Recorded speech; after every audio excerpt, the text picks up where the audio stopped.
It was a Tuesday night, October 18th, 2011, in a fading industrial town on the edge of Ohio. The kind of town where factories had long since shut their gates, leaving behind hollow warehouses, cracked sidewalks, and people who carried on because they didn't know how not to. On Main Street, tucked between a boarded-up pawn shop and a shuttered deli, stood a little tattoo parlor called Black Lantern Ink. The shop wasn't fancy. The neon sign flickered more often than not, but inside it was clean, warm, and quiet, like the people who worked there had tried to build something that felt untouched by everything collapsing outside. Marco DeSantis owned the shop, 32 years old, lived alone in a small apartment above a bowling alley, known for being quiet, maybe a little obsessive, but in the kind of way people admired. His clients said he could turn scar tissue into portraits, skin into story. He worked in realism, gritty, grayscale tattoos that looked like old photographs left in the rain. He didn't talk much, but when he tattooed, his hands were steady, confident. People booked him months in advance. Some drove in from 2-3 states away. That night, he was finishing a piece for a walk-in. A local guy, late 20s, getting a memorial for his brother who died in a crash the year before. The design was simple but personal, a set of angel wings wrapped around a dog tag. Marco worked quietly for nearly 3 hours. They barely spoke. Just the low buzz of the needle, the occasional scrape of a stool across linoleum, the soft hum of a portable heater kicking in. At around 9:48 p.m., the client signed a release form and left. Security footage caught him stepping out, glancing back once before disappearing into the cold. The shop's other artist, Naomi, was in the front room finishing up paperwork. She asked Marco if he needed anything before she left. He said he was just going to clean up and lock up. "I'll be out in a sec," he told her. That was the last thing anyone ever heard him say. The next morning, Naomi came in early to prep for a big sleeve appointment. The shop's door was locked, lights off, but Marco's car was still in its usual spot 2 spaces down. Inside, everything was mostly as she'd left it, front desk tidy, portfolios on the counter, her equipment packed away neatly. But Marco wasn't there. At first, she figured maybe he went home late and just walked, but when she entered the back room, something felt off. His gloves were still on the tray. The disinfectant bottle was open. A paper towel stained with black ink and a drop of dried blood sat beside his chair. Most chillingly, his phone was still plugged in next to the stereo. His wallet lay undisturbed inside a drawer. His keys were hooked to the magnetic strip beside the door. Naomi called him once, then again, straight to voicemail. She texted him, "You okay? You forgot your phone again?" No reply. By 11:30 a.m., she called the police. When officers arrived, they did a basic sweep of the building. No sign of forced entry. Nothing broken, no signs of a struggle. Surveillance footage showed the client leaving, then Naomi leaving, then nothing. No one entered after that. No one exited. Not through the front, not through the alley door and back. It was as if Marco had simply dissolved in the space between the back room and nowhere. The footage was clean. Too clean, some thought. The camera in the back hallway had cut out for 6 minutes between 10:04 and 10:10 p.m. A glitch, supposedly. The building was old, wires frayed, but for a man to vanish during that exact window, it didn't sit right. Detectives canvassed the area. No unusual traffic was picked up on adjacent street cams. No reports of suspicious persons, no witnesses. Just a dark, quiet town where most windows were shut by 10, and the only thing out that night was wind and the occasional passing train. They questioned Naomi, the last client, other artists in the area. All of them said the same thing. Marco was dedicated, meticulous, always a little distant, but never strange. No known enemies, no drama. He didn't drink, he didn't party. He came in, did his work, and went home. He was the kind of guy who returned grocery carts to the corral even in the rain. There was nothing to suggest he was running from something or someone. But he was gone. By Thursday, missing person flyers started going up. By Saturday, the news picked up the story. Local tattoo artist mysteriously disappears after late shift. Viewers saw a grainy photo of Marco, arms crossed, eyes unreadable beneath a knit beanie. He looked solid, real. The kind of person who shouldn't just disappear. Searches were launched, the nearby woods, riverbanks, and rooftops. Nothing. No clothes, no footprints, no blood, no noise complaints from neighboring businesses. His apartment showed no signs of disturbance. A few empty dishes in the sink. His boots are by the door, laundry half folded. It wasn't just like he vanished. It was like he never existed. By the end of the week, his phone had 37 missed calls and 9 unread texts. The last message came from his mother at 11:12 p.m., the night he disappeared. It said, "I made lasagna. Come by this weekend." She never got an answer. By the time detectives officially opened a missing persons case for Marco DeSantis, 48 hours had passed. Too long by most standards, but not enough on paper to raise alarms. Adults vanish all the time. Sometimes they walk out. Sometimes they're running from something. It was a procedure to wait. But something about this case had already started to bother them. There was no forced entry, nothing stolen, nothing broken. His wallet hadn't moved. His keys, phone, still sitting where he left them. His car, a 1998 silver Corolla with rust along the bottom, was parked 2 spaces from the tattoo shop entrance, undisturbed. No one had used it. It hadn't moved. Detectives started with the basics: financial records, texts, employment history. Marco's bank statements showed rent paid on time, groceries from a nearby Save-A-Lot, and gas station receipts. Nothing large or out of pattern, no sudden withdrawals, no flagged purchases. His phone activity that day was routine. A morning text to his mother, a lunch order placed via a local delivery app, a string of brief replies from a client confirming their appointment. No outgoing calls after 6:13 p.m. Then, nothing. They searched his apartment. It was quiet, lived in. A calendar on the fridge still marked upcoming appointments in black marker. Dirty dishes stacked neatly beside the sink. A pile of unfolded laundry. His toothbrush was still wet. His bed is unmade. One detail stood out. On his nightstand, beside a book about biomechanical design techniques, was a small, worn notebook. Inside were pages of scribbled drawings, tattoo concepts, mechanical sketches, bits of lyrics, occasional phone numbers, and notes to himself. Nothing ominous, but something personal. A window into a mind that didn't seem disordered or panicked, just busy, focused. They spoke to Naomi first. She was calm, cooperative. She'd worked beside Marco for nearly 5 years and said they had a quiet rhythm, no arguments, no tension. She described him as a perfectionist, someone who would spend 6 hours adjusting a needle to get the tension exactly right, not the kind of man who would just leave mid-shift without a word. She said he wasn't involved in drugs, didn't have enemies, wasn't dating anyone seriously. His life was the shop. Clients echoed the same. He was dependable, talented, always running behind because he refused to rush.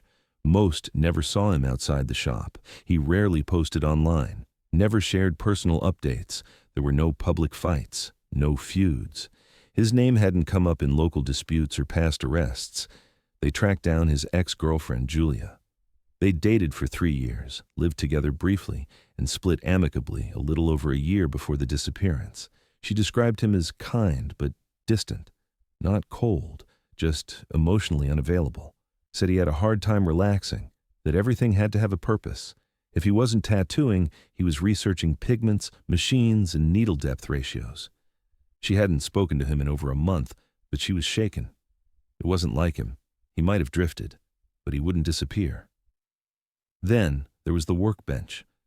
It was the only thing in the room that felt paused, like something had interrupted the flow. Marco had been building a new rotary machine, custom frame, polished brass, hand-filed. Half-assembled, its coils lay out beside a worn cloth and 2 strips of sandpaper. It was the kind of precision work he loved, a personal project. Detectives noted it, photographed it, and bagged the towel. There were no prints except his, no foreign DNA. A few stray machine screws had rolled under the bench. There was something about that detail that stuck with one of the officers. Marco wouldn't have left those behind. He always cleaned up, always reset his station. There was a rhythm to how he worked, a method. It didn't make sense for him to leave something unfinished. They searched the alley behind the shop. a narrow, poorly lit strip that led to a locked utility gate and an old service stairwell. No cameras, no sign of forced entry, no blood, no dropped items. They went through garbage bins, checked the storm drain covers, nothing. Local businesses were canvassed again. The pawn shop 2 doors down had been closed that night. The pizza place across the street had already shut its ovens by 9 p.m. No employees are working late. No one heard yelling. No one heard anything. The deeper they dug, the more stable his life looked. Marco wasn't erratic. He wasn't struggling. He wasn't suicidal. His bills were current. His shop was thriving. His schedule was booked solid through February. There was no reason to run, no reason to leave everything behind. But the fact remained. He was gone. They expanded the radius, checked hospitals, shelters, and train stations, put his photo through national databases, no hits. His parents were questioned again. They lived 2 towns over. His mother, Angela, had spoken to him earlier that week, said he sounded tired but normal. She was planning to drop off a casserole that weekend. She described her son as private, self-contained but steady, no signs of paranoia, no odd behavior, no erratic changes in mood. The working theory shifted. If Marco hadn't left on his own, then someone else had to have made him disappear. But how?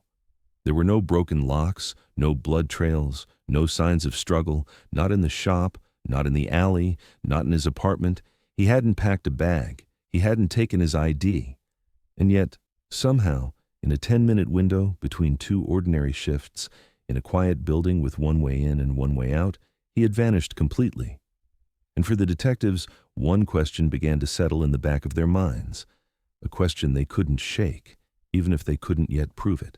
If nothing in Marco's life pointed to him running, then was someone else already inside the building when he stayed behind to lock up?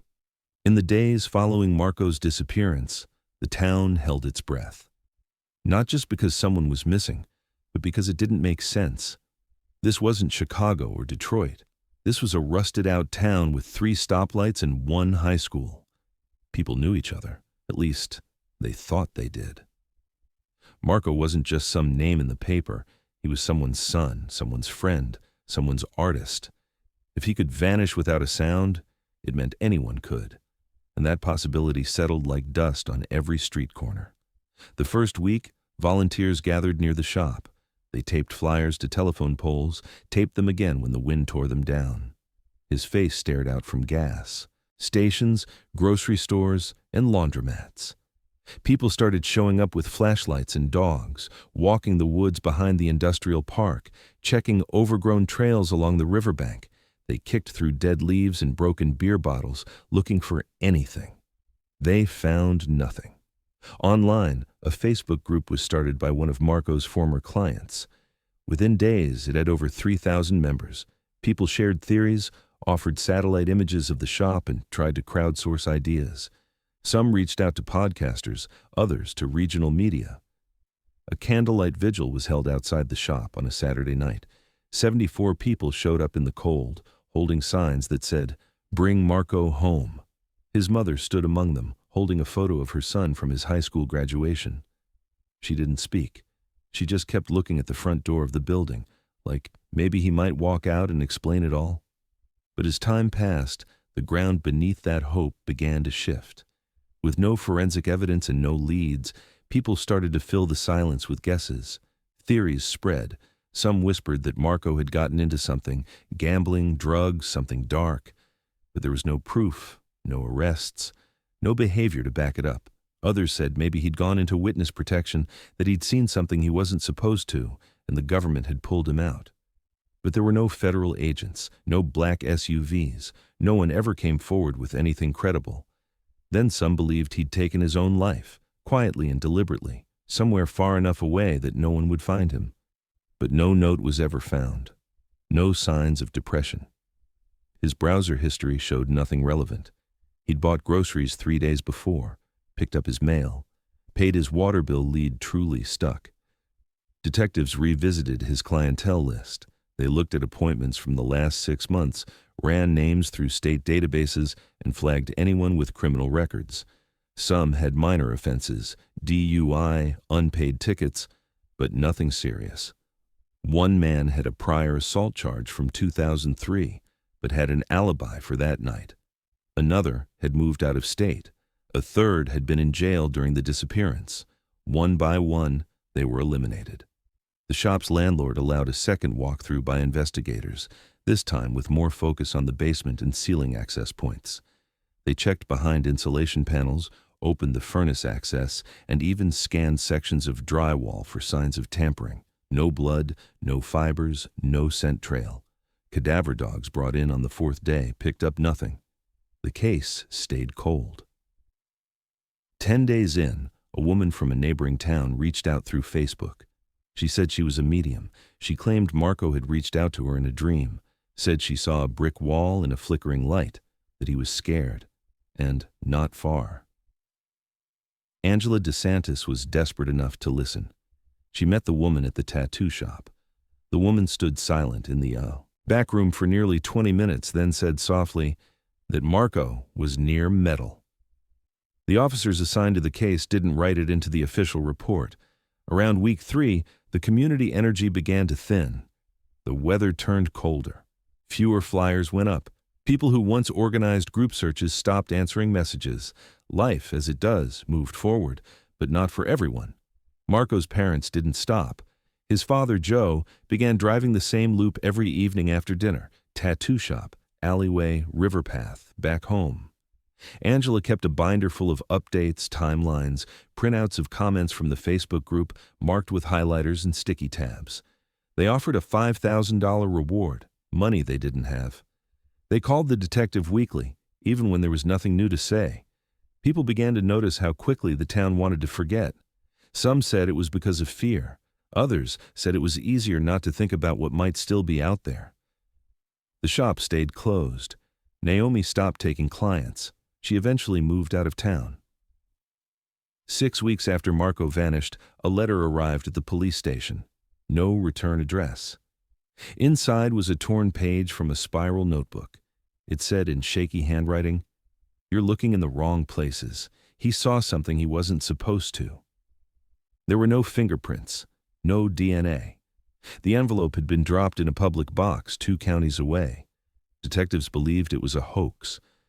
Maybe someone is chasing attention. Maybe someone is trying to insert themselves into a story they didn't belong in. But Marco's mother didn't see it that way.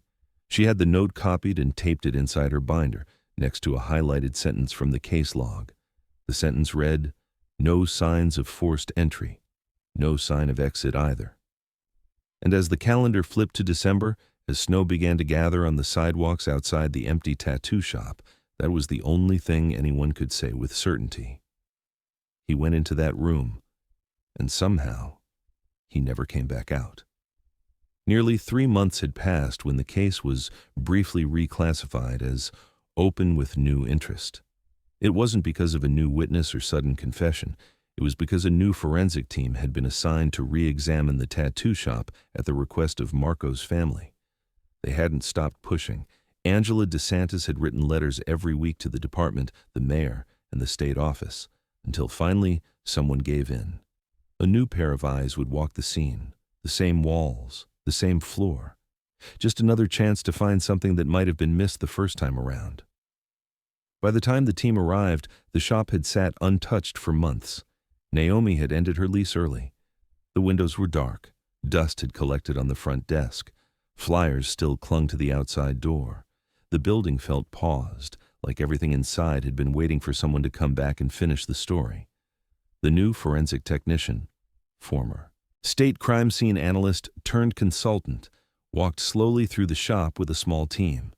She moved from front to back, room by room, cataloging details, measuring dimensions, and noting anything that had been altered. The front of the shop was undisturbed. Chairs, workstations, clipboards, all in place. The back hallway, however, looked wrong. The paint on the lower half of the wall near the storage closet was fresher than the rest, slightly glossier, a shade too clean. It wasn't obvious until you looked at it under angled light. One of the officers recalled that Marco had done minor repairs himself occasionally, patched holes, retouched walls, but there was no record of any work done in that area. It was marked for testing. The floor tiles in the back room were clean, though one near the drain showed signs of discoloration. A small circular patch, barely visible, had gone unremarked during the initial walkthroughs. The technician took a sample anyway. It was standard, just in case. The real change came when luminol was applied. When the lights went out and the chemical mist settled across the walls and floor, faint glows emerged, small smears just beneath the repainted hallway. Not splatter, not heavy pooling, but enough to suggest that something had been cleaned up. Traces extended along the bottom 3 feet of the wall, then disappeared near a metal vent cover near the floor. The smears were too faint for visible DNA extraction, but the presence was noted. No one had tested this section before. It hadn't been flagged, but now it was impossible to ignore. The team focused on the vent next. It was old, rusted around the screws.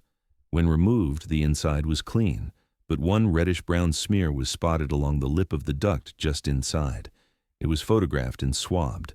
The sample was sealed and bagged for processing. The ceiling above Marco's workstation was also examined. One tile didn't sit flush with the frame. It sagged slightly at the corner. It had been noted in the original report but left unexamined. This time, it was removed. Above the ceiling was a narrow crawl space, nothing wide enough for a person to stand, but possibly large enough to conceal something small. The technician reached in with a handheld scope and light, brushing aside insulation and dust. There were no bones, no personal belongings, but one piece of evidence stood out, a single disposable glove, partially torn, tucked beside a beam. It was degraded, dry, likely months old, maybe more, but it hadn't been listed in any inventory. It was tagged and removed for testing. When the technician stepped back, she paused. Everything about the scene told her something had happened here, but everything still felt just out of reach, like the puzzle had been half solved, then flipped over. No full prints, no blood is visible to the naked eye, just hints, smears, smudges, discrepancies. Back at the lab, the samples were logged and assigned priority, but not the highest. The state crime lab had been dealing with an influx of cases, most of them violent and time-sensitive. Marco's case, though suspicious, was still classified as a missing person. No confirmed homicide, nobody. The hallway smear was placed in a queue. 6 weeks later, the test results came back. The glove yielded nothing. No usable DNA, no skin cells, no match in CODIS. The smear near the vent, deemed too degraded for analysis, sample compromised. The luminol reaction, consistent with blood proteins, but not conclusive. No viable DNA present. The findings were enough to raise suspicion, but not enough to move the case forward. The report was filed. The status remained unchanged. Detectives met with the DeSantis family to explain the results. They used careful language. Indicative of possible trauma. Further evidence required. Insufficient for formal charges. Angela sat through the entire meeting without speaking. She didn't cry. She didn't interrupt. She just stared at the photographs, those faint glowing smears, like they were all that was left of her son. Later, she told a friend it felt like Marco had left behind fingerprints in fog. They were there for a moment, then gone. And for investigators, it left a new question. If someone did harm Marco DeSantis inside that building, how did they erase everything except the echo? It was spring of 2017, 5.5 years after Marco DeSantis disappeared, when a call came into the tip line that briefly reignited the case. It was a Thursday afternoon. The caller identified himself only as Ray, a man in his early 60s, currently living in a halfway shelter 2 counties away. He claimed he'd been waiting to share what he knew, said no one would have taken him seriously before. He had no proof, no phone, no video. Just something he saw that he couldn't forget. He said it was October, back in 2011. He remembered because the rain that week had flooded the drainage ditch behind the abandoned overpass where he used to sleep. He'd taken to walking along the shoulder of Route 31 in the early mornings, hitching rides or picking up bottles for change. Around 6:30 a.m., 2 days after Marco's disappearance, according to his memory, he saw a man walking barefoot along the eastbound shoulder. Said the guy looked soaked to the bone, like he'd been out all night. No shoes, no coat, just jeans and a dark long-sleeve shirt, hair plastered to his face. Ray said the man didn't look homeless. He looked clean, like someone who shouldn't be out there. He didn't carry anything, just walked slowly, like in a daze. Ray shouted something to him across the road, but the man never responded, just looked at him once with this vacant, lost stare and kept moving toward the tree line. What made him call after all this time, he said, was a photo. A friend at the shelter had been scrolling through old missing persons cases on a library computer, and one image made Ray stop cold. Marco's face from a 2010 article staring back. That was him, he said. That was the man on the highway. The story was strange, but not impossible. The timeline lined up. The location, Route 31, was roughly 9 miles from the tattoo shop. In theory, Marco could have walked it in a night.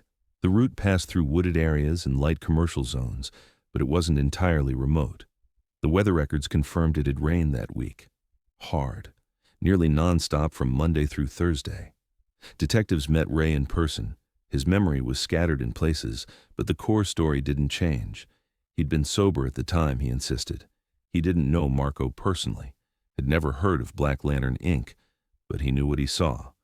They pulled traffic cam footage from the stretch of Route 31, but the system had only recorded major intersections. No cameras were pointed at the shoulder where Ray claimed he saw the man. Local businesses with parking lot security systems had long since wiped their data. Gas stations nearby had changed ownership. The records were gone. There were no missing persons reports filed in that area that matched the description Ray gave. No found bodies. No 911 calls about a barefoot man in the rain. Still, they canvassed the area, again. A team walked the stretch of road Ray described. They checked nearby woods, culverts, and old buildings. Found trash, a rusted-out fire pit, the bones of a deer half buried in leaves, but nothing human, no shoes, no personal effects. Ray passed a polygraph, but it wasn't admissible, and his background didn't help. He'd been diagnosed with schizoaffective disorder, had a long history of psych holds and vagrancy arrests. He'd seen things before, some real, some not. Still, his story had a tone the detectives couldn't ignore. He wasn't trying to insert himself. He didn't want attention. He just wanted to know if what he saw meant something. Marco's parents were told about the tip. Angela clung to it. Joe didn't. He said Marco wouldn't have wandered off like that, wouldn't have ignored someone calling out. He said his son wasn't the kind of man who would break, even under pressure.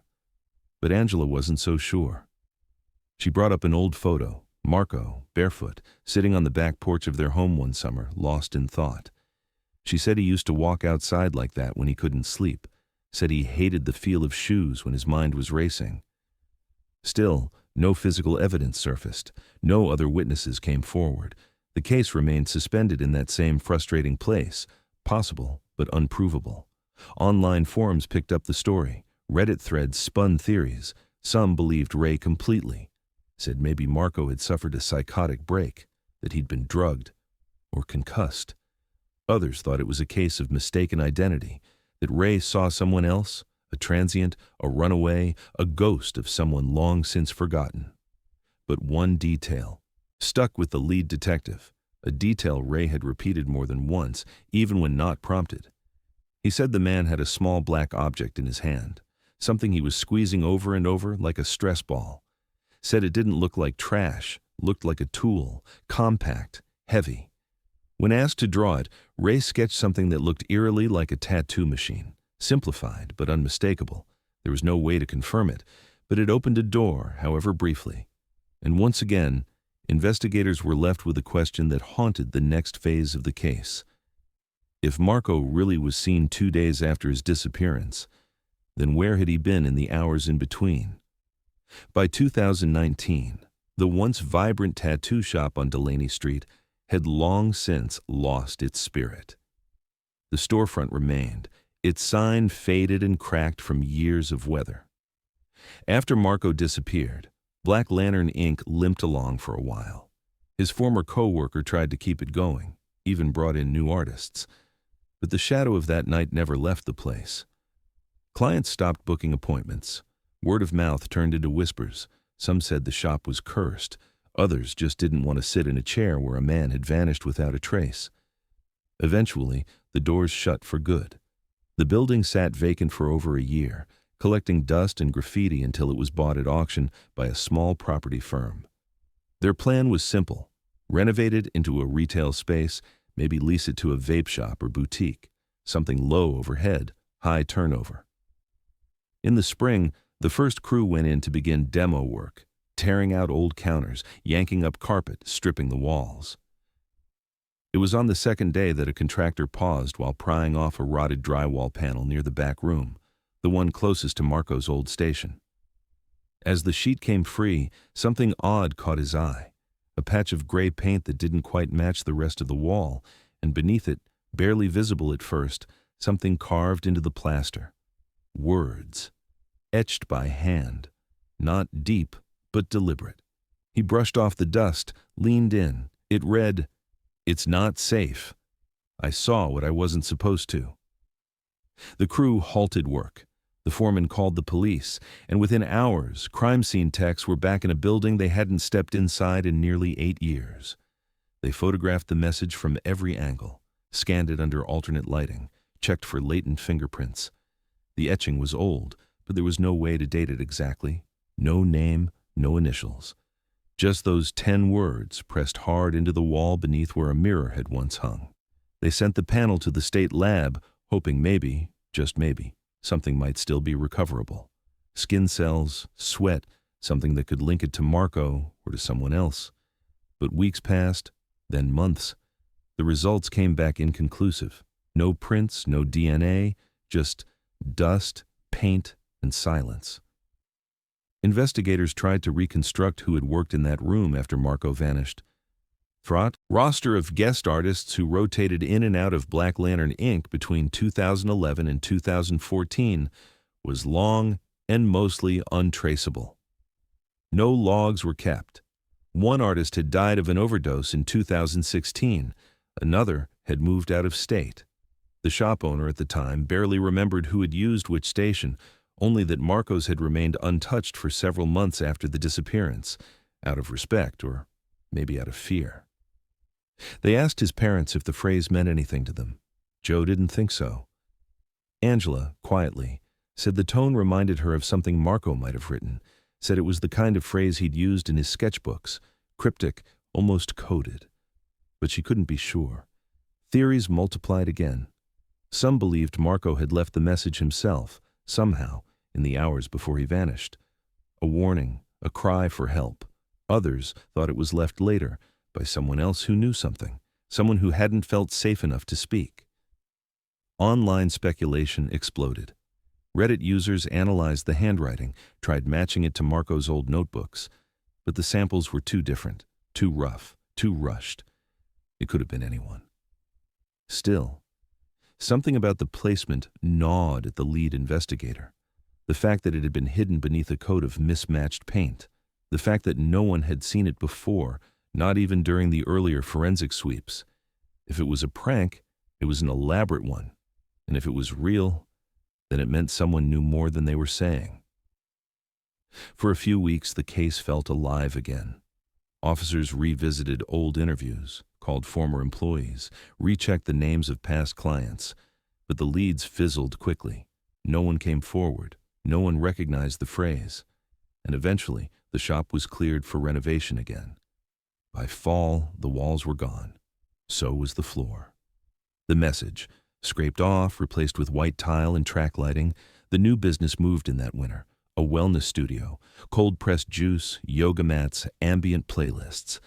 But for the DeSantis family, the discovery reopened wounds that had barely begun to scar over. Angela started calling the detective again, asking questions, rereading old notes. Joe didn't want to hear any of it. Said whatever was scratched into that wall didn't change what they already knew, that Marco was gone, and no one was coming forward. But Angela wasn't so sure. She believed messages didn't always come when you wanted them to. Sometimes they surfaced when they were needed most. And somewhere in the hollow space between grief and exhaustion, that simple sentence, 10 words scratched into drywall, started to echo louder than any theory had before. Because if someone had seen what they weren't supposed to, the question now was, who else had seen it too? Over time, stories fade. People move on, whether they mean to or not. And somewhere along that slow erosion, Marco DeSantis stopped being an active investigation and became just another name in an aging cabinet. In the years following the last break in the case, the message behind the wall, life didn't so much return to normal as it settled into silence, the kind that doesn't arrive all at once but creeps in, unnoticed, until the voices that used to push for answers fall quiet. The first to disappear was the shop's former piercer, a man named Cody Hensley. He'd worked at Black Lantern Inc. for just under 2 years, starting 6 months before Marco vanished. Back then he was young, newly clean, trying to get his life back together. He'd always claimed he didn't know anything, that he was off that night at his girlfriend's place. His alibi checked out, and detectives never considered him a person of interest. Still, he'd been part of the background, a name tied to the story. And in 2021, he was found dead in a motel room outside Tucson, heroin and fentanyl. No note, no one claimed the body for nearly 2 weeks. Then came the psychic, a woman who'd inserted herself into the case early on, claiming visions, strange dreams, cryptic impressions of water and glass. At the time, Marco's mother had welcomed any kind of hope, and the woman's description of a tunnel near a creek had been compelling enough for police to at least walk the area. Nothing came of it.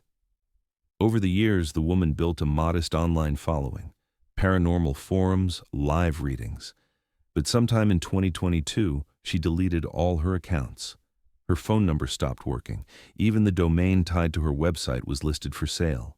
Attempts to contact her led nowhere. She'd simply vanished from the public eye.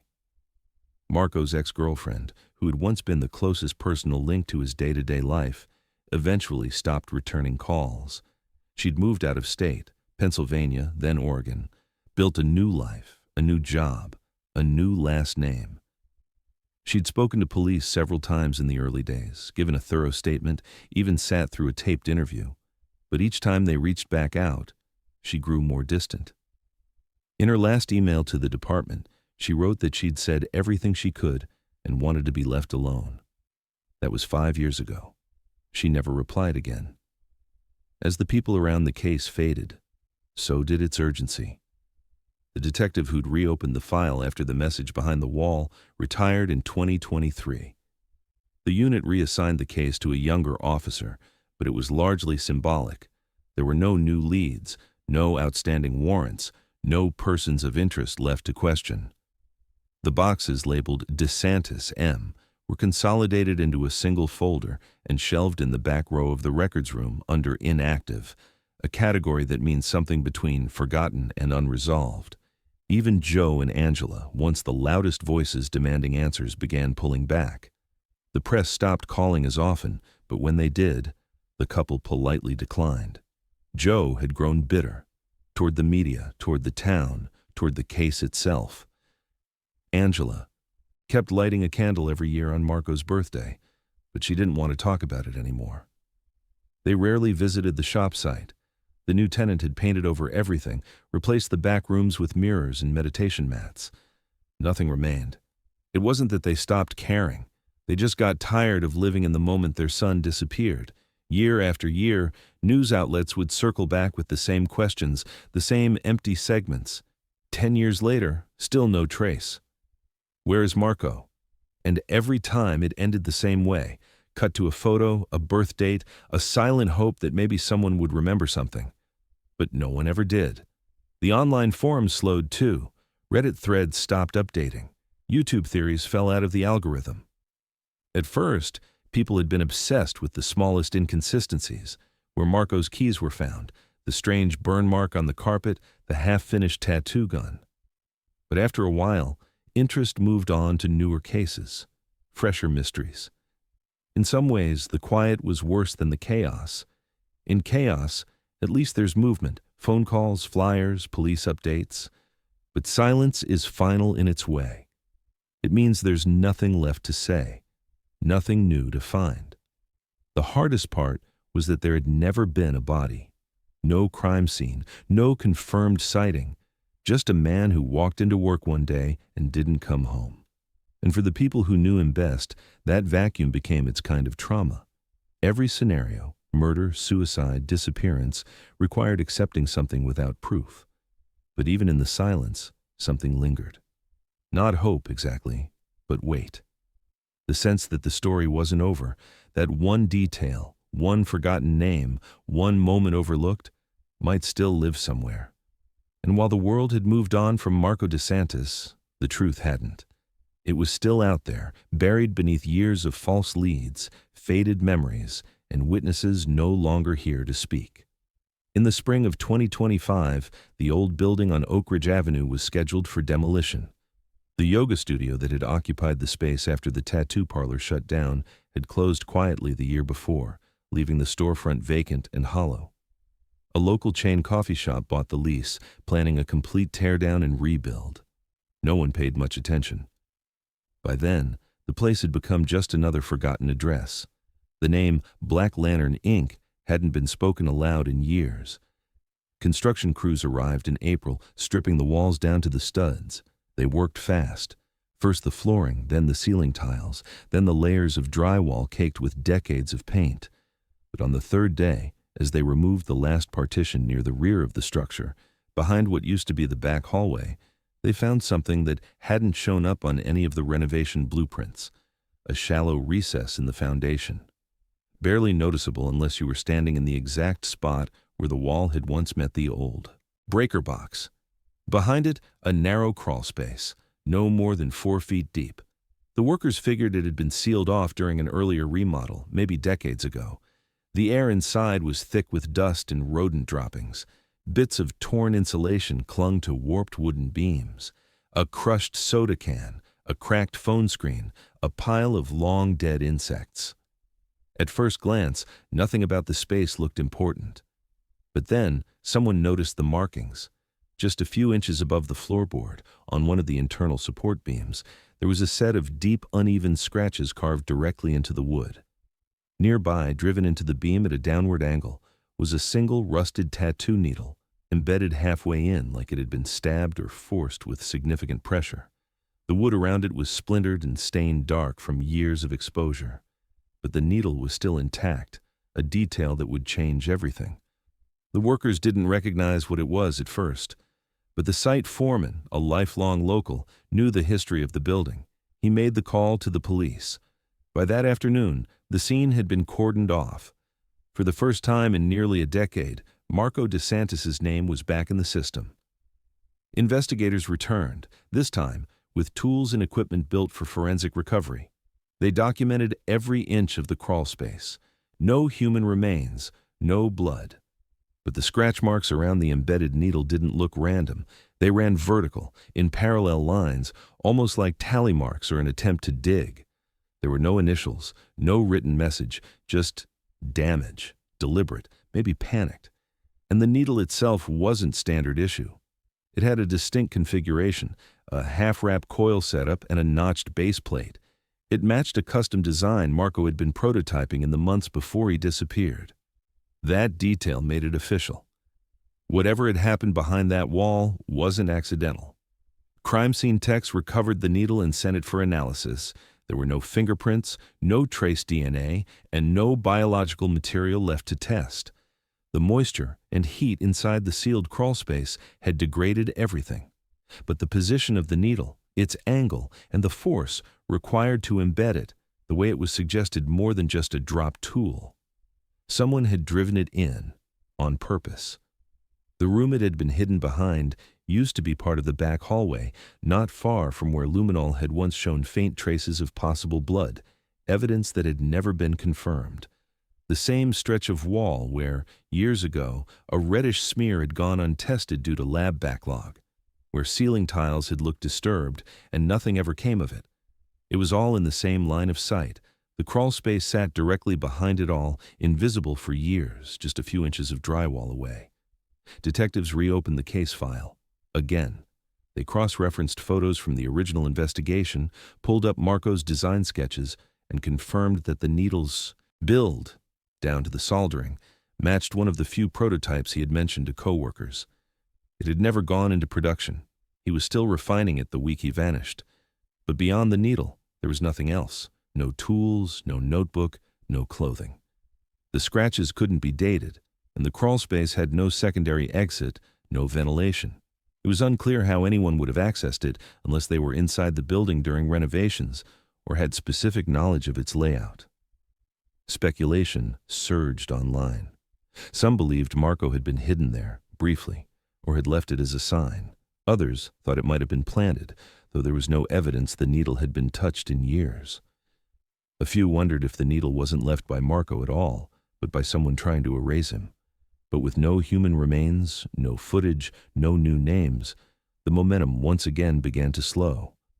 The coffee shop put its plans on hold, but didn't cancel the build. Construction resumed weeks later. The beam was removed, cataloged, and placed in evidence storage alongside the other remnants of the case. The walls went up again. New drywall, new tile, a new name on the front. Still, the needle remained a symbol, a sliver of proof that Marco had existed in that building, and maybe, in his final moments, had tried to say something, tried to leave a trace.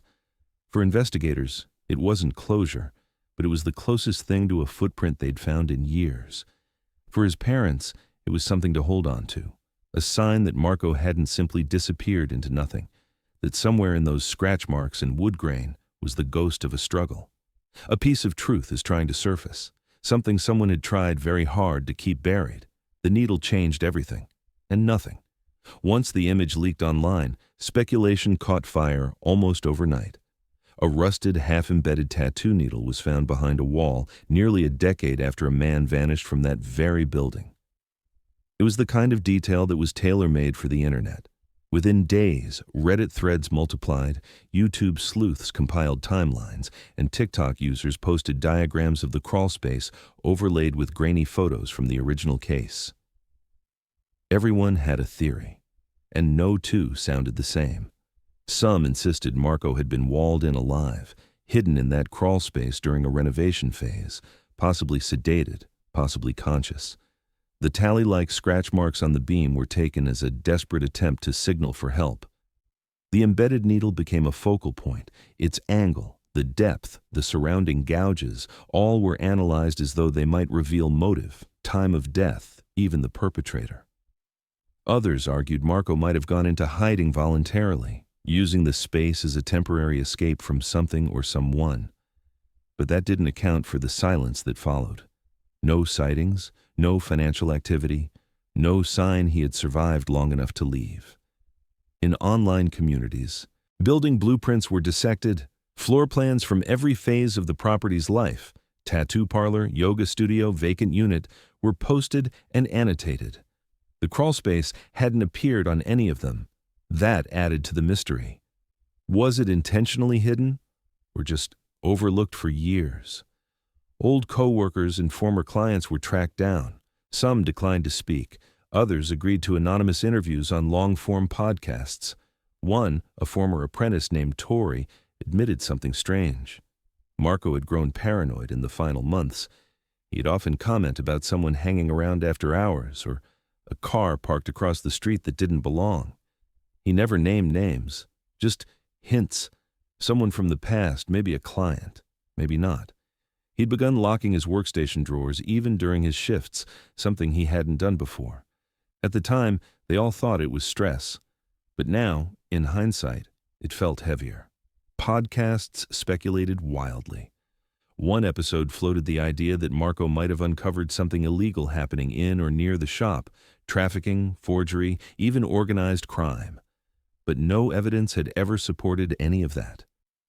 Another claimed the psychic from early in the case had mentioned a choking darkness behind wood, a vague line that now seemed strangely relevant. That psychic, though, hadn't been seen or heard from in years. The crawlspace itself, despite being the centerpiece of every theory, gave investigators very little. The forensic team did multiple scans. No blood, no fibers, no personal effects. Not even a fingerprint. Whatever had happened there, it hadn't left a trace that modern science could interpret. The wood bore only age and corrosion. and while the needle was confirmed as Marco's custom design, there was no way to determine when it had been embedded. The police reviewed everything and, after weeks of internal discussion, labeled the discovery inconclusive, a term that satisfied no one. For Marco's family, it reopened pain that had barely started to scab over. They declined to make public comments. Their lawyer issued a brief statement asking for privacy and patience, reminding the public that speculation wasn't justice. But silence only fed the theories. Some online users claimed the needle was planted to generate attention. Others believed it was a cry for help from beyond.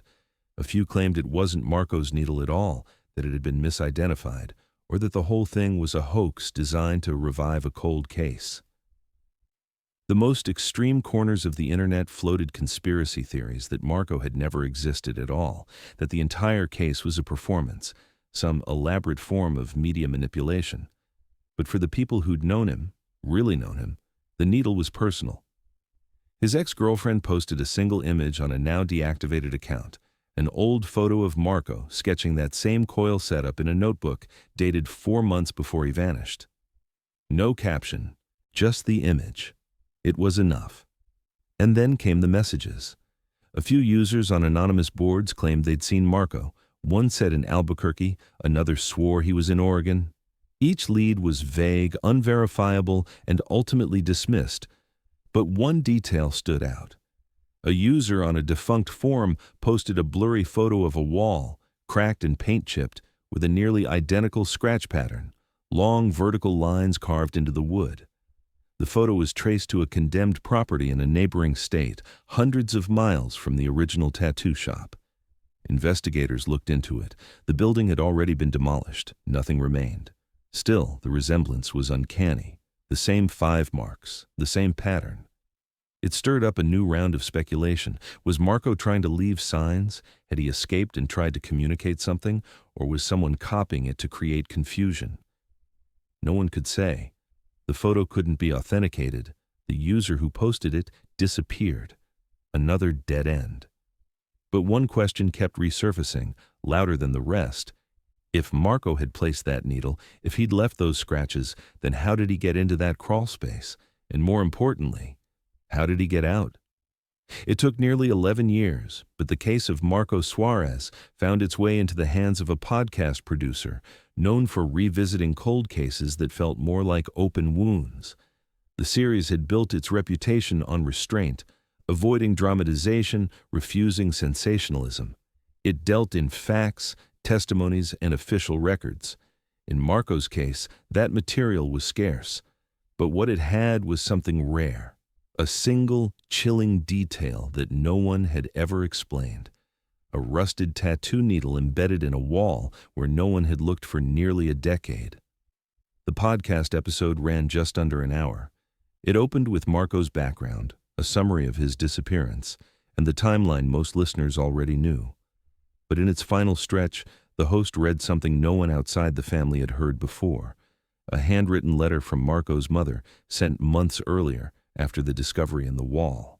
Her voice didn't waver in the writing. The grief was present, but restrained. She wrote, "Marco was meticulous.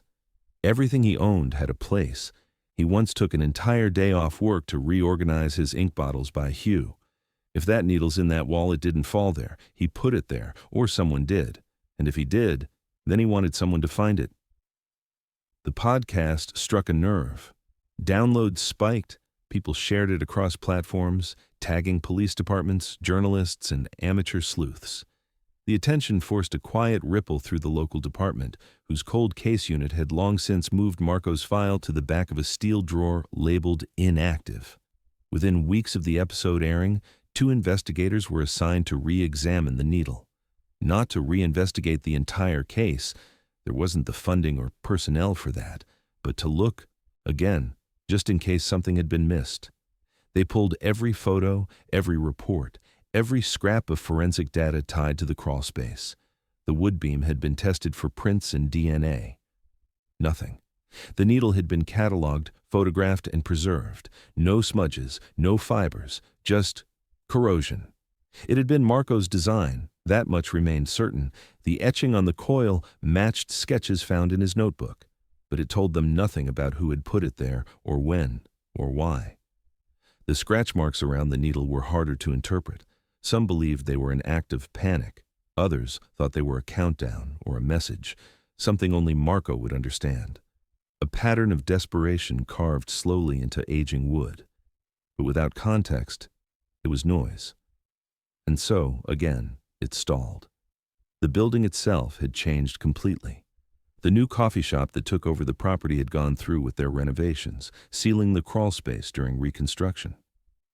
The owners agreed to let the wall be open temporarily during the investigation, but nothing new was found.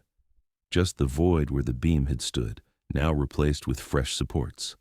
In the end, the police allowed the wall to be resealed, and that was it. The coffee shop opened to steady business. Regulars came and went, sipping cold brews and thumbing through laptops just a few feet from where Marco may have spent his last conscious moments. The staff had been briefed, told only that something old had been discovered during the demo. Most didn't ask questions. Those who did learned quickly that it was a story no one liked to tell twice. But for the people who had followed the case, the image stayed. A needle, custom-built, embedded deep enough that it didn't fall, rusted into permanence. It hadn't broken, it hadn't slipped. It had been placed, not thrown, not dropped, placed. Theories faded, posts slowed. The subreddit that had once buzzed with updates and speculation grew quiet. A final comment pinned to the top simply read, "Some things aren't solved, they're just left behind." Marco's parents never issued another statement. His father had begun losing his vision. His mother rarely left the house. They'd stopped talking to the media years earlier, exhausted by the repetition of retelling and the silence that always followed. In her letter, she had written only one sentence that carried any sense of closure. "If this is all we'll ever know, then I hope it's enough for him to be remembered." But even that felt unfinished. The truth was, the case never really ended. It didn't close.